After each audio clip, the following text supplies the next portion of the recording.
আসসালামু আলাইকুম। বিকেলবেলা কে কি করছেন? আমি তো এই তো একটু ঘর থেকে উঠানো বের হলাম। এইখানে ডেকোরেশনের প্লেট রাখা আছে, পাতিল। আমাদের বাড়িতে অনুষ্ঠান। এই তো এখানে প্যান্ডেল করা হয়েছে বরযাত্রীদের জন্য। আপনারা কি সিংহাসনের উপরে উঠছেন? আরে আরেকজন কই লটকি পাইতাছে।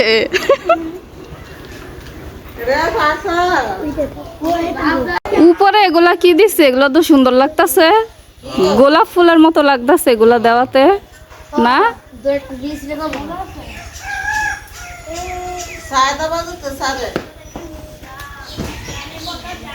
ওয়াও, পুরাটাতে দেওয়া হয়েছে।